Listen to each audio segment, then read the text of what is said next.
Hello students, मेरा नाम doctor गजिन पुरोहित। अगर आप जीआईसी एग्जाम की तैयारी कर रहे हैं या RPC second grade first grade कर रहे हैं या फिर किसी भी टीजीटी पीजीटी एग्जाम की तैयारी कर रहे हैं तो ये शॉर्ट नोट्स रिवीजन आपके लिए बहुत ही हेल्पफुल होगा। इसमें आज मैं डिफरेंशियल इक्वेशन का शॉर्ट नोट रिवाइजन कराने वाला हूं। इससे पहले मैं आपको बता दूं कि प्लीज़ चैनल को सब्सक्राइब जरूर कर लीजिए।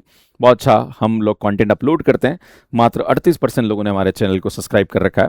इसमें बात करी जाए कंटेंट की तो यहाँ पे first order first degree differential equation के बारे में बताएंगे। उसके बाद ऑर्डर डिग्री क्या होता है इसका कंसेप्ट आपको मिलेगा। स्टूडेंट्स यहाँ पे फर्स्ट ऑर्डर डिफरेंशियल इक्वेशन को क्या क्या मेथड से सॉल्व किया जा सकता है, हर ऑर्डर डिफरेंशियल इक्वेशन, इसका CF और इसका PI कैसे निकालते हैं, plus homogeneous linear differential equation के बारे में बात करेंगे। सुन, ये सब फार्मूले आपको मिलेंगे। सुन, सबसे पहले बात करी जाए डिफरेंशियल इक्वेशन के बारे में तो इस प्रकार की कोई भी इक्वेशन जो होती है जिसमें डेरिवेटिव इन्वॉल्व होता है, such equation is known as a differential equation.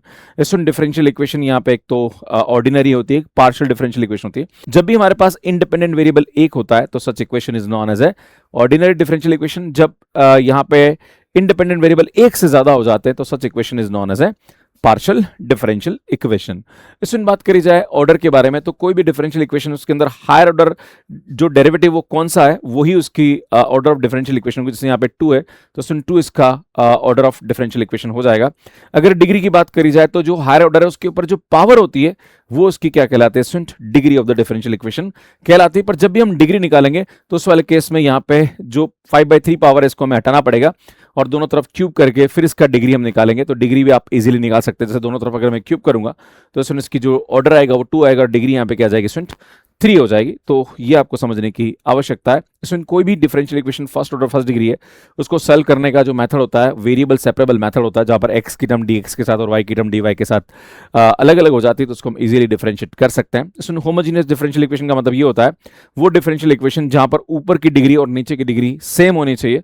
Such equation is known as a homogeneous differential equation. इसको सॉल्व करने का मेथड क्या होता है, इसमें y = vx लेंगे, then dy/dx = v + x dv/dx और ये पुट करेंगे तो डिफरेंशियल इक्वेशन v और x में सेपरेट हो जाती है और उसको हम इजीली यहाँ पे सॉल्व कर सकता है। उसके बाद कभी कभी कुछ ऐसी डिफरेंशियल इक्वेशन भी होती है जो रिड्यूसिबल टू होमोजीनियस होती है। वो क्या होता है, अगर इस प्रकार की कोई भी डिफरेंशियल इक्वेशन जहां पर a/a' का रेशो b/b' के रेशो के बराबर नहीं होता है तो उसको हम रिड्यूस करते हैं। अगर बराबर हो जाता है तो इसको हम रिड्यूसिबल टू वेरिएबल सेपरेबल से कर सकते हैं।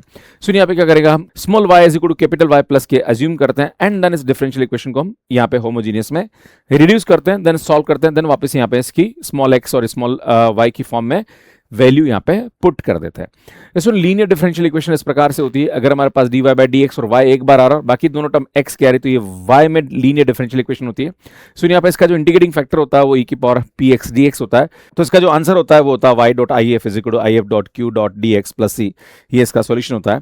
अगर कभी कभी डिफरेंशियल इक्वेशन में यहाँ पे मैंने बोला कि y की टर्म एक होनी चाहिए और x 2 बार होना चाहिए, पर अगर y भी 2 बार आ जाए तो जितना भी यहाँ पे y एक्स्ट्रा आ रहा है उसको डिवाइड करके इसको हम reducible to linear differential equation में करके सॉल्व कर सकते हैं। क्लियर है। सुन, बात करी जाए यहाँ पे उससे पहले मैं आपको बता दूं कि स्टूडेंट जो भी टॉपिक मैं आपको पढ़ा रहा हूँ इस पे भी क्वेश्चंस और हर टॉपिक पे मैं आपको 25 से 30 क्वेश्चंस दे रहा हूँ, खास करके आरपीसी सेकंड ग्रेड वाले स्टूडेंट्स के लिए और जीआईसी स्टूडेंट्स के लिए बहुत ही हेल्पफुल सीरीज है। इसलिए यहाँ पे हम आपको 25 क्वेश्चंस देते हैं मॉर्निंग में एंड देन हम इवनिंग में उनको सॉल्व कराते हैं, प्लस साथ में शॉर्ट नोट्स भी आपको PDF फॉर्म में प्रोवाइड करते हैं। तो स्टूडेंट आप जरूर इस सेशन को ज्वाइन करिए। अगर आप व्हाट्सएप ग्रुप में जुड़ना चाहते हैं जहाँ पर आपको शॉर्ट नोट्स और क्वेश्चंस प्रोवाइड करते हैं उसके लिए हमने एक गूगल फॉर्म आपको डिस्क्रिप्शन दे दिया, उसको भर दीजिए, हमारी टीम आपको व्हाट्सएप ग्रुप में ऐड कर देगी। सुन, बात करी जाए यहाँ पे एग्जैक्ट डिफरेंशियल इक्वेशन तो कोई भी डिफरेंशियल इक्वेशन अगर हमारे पास इस तरह से दे रखी mdx + ndy और ∂m/∂y ∂n/∂x के बराबर है तो वो डिफरेंशियल इक्वेशन एग्जैक्ट होती है। कोई डिफरेंशियल इक्वेशन ऐसी है जहां पर ∂m/∂y ∂n/∂x के बराबर नहीं है तो हमें एग्जैक्ट में इसके रिड्यूस करना होता है। पर हाँ, अगर एग्जैक्ट डिफरेंशियल इक्वेशन तो कैसे सॉल्व करते हैं, सुन, पहले वाले का इंटीग्रेशन डायरेक्ट करते हैं, सुन सेकंड वाले में वो टर्म का इंटीग्रेशन करते हैं जिसमें x नहीं आ रहा है। क्लियर है। अगर कोई डिफरेंशियल इक्वेशन जो कि एग्जैक्ट नहीं है तो सुन यहाँ पे हम उसका इंटीग्रेटिंग फैक्टर निकालते हैं एंड देन हम उस इंटीग्रेटिंग फैक्टर से इस डिफरेंशियल इक्वेशन को मल्टीप्लाई करेंगे तो वो एग्जैक्ट में रिड्यूस हो जाती है। अगर हमारे पास कोई भी डिफरेंशियल इक्वेशन होमोजीनियस है तो उसका इंटीग्रेटिंग फैक्टर ये होता है। अगर डिफरेंशियल इक्वेशन इस प्रकार से जहां पर पहले वाले टर्म में से x कॉमन आ रहा है, ध्यान दीजिएगा, सुन यहाँ से x कॉमन, यहाँ से मतलब ये y कॉमन आ रहा है और यहाँ से x को बना रहा है, तो सुन इसका जो इंडिकेटिंग फैक्टर होता है वो mx माइनस ny होता है 1/। अगर हमारे पास del m by del y minus del n by del x और यहाँ पे m है तो n से डिवाइड करें, अगर ये x का फंक्शन आ रहा है तो इसका इंडिकेटिंग फैक्टर e की पावर fx dx होता है। अगर इसका जस्ट उल्टा करें, मतलब यहाँ पे del n by del x minus del m by del y और n है तो m से डिवाइड करें, अगर ये y का फंक्शन आ रहा है तो इसका इंडिकेटिंग फैक्टर जो होता है वो ये होता है। सुन इस प्रकार की जो डिफरेंशियल इक्वेशन होती है उसको हम higher order differential equation with constant coefficient बोलते हैं। सुन यहाँ पे इसका जो सॉल्यूशन होता है वो CF प्लस PA होता है। CF कैसे निकालते हैं, अगर हमारे पास जो भी रूट्स आ रहे हैं, मतलब यहाँ पे इसकी एक्सिलरी इक्वेशन होती है वो हम लिखते हैं, मतलब इस प्रकार के इक्वेशन मान लीजिए यहाँ पे मान लीजिए A0 दे रखा है, देन A1 यहाँ पे मान लीजिए मैं इस प्रकार की कोई भी इक्वेशन लेता हूँ जैसे कि d² plus 3d plus 2 into y is equal to मान लीजिए e की पावर x। मैं अगर इसका सॉल्यूशन निकालना चाह रहा हूँ तो m² plus 3m plus 2 is equal to 0। इसमें यहाँ से हम m की वैल्यू निकालते हैं। अगर ये m हमारे पास डिस्टिंक्ट आ रहा है तो उस वाले केस में CF ऐसा होता है, अगर m रिपीट कर रहा है तो CF ऐसा होता है, अगर m इमेजिनरी आ रहा है तो हमारे पास रूट इस प्रकार से होता है। अगर हमें पर्टिकुलर इंटीग्रल की बात करी जाए, जैसे हमारे पास यहाँ पे ये साइड में अगर e की पावर है, साइन आ सकता है, कॉस आ सकता है, एक्स आ सकता है, तो हर एक का पर्टिकुलर इंटीग्रल निकालने का मेथड अलग अलग होता है।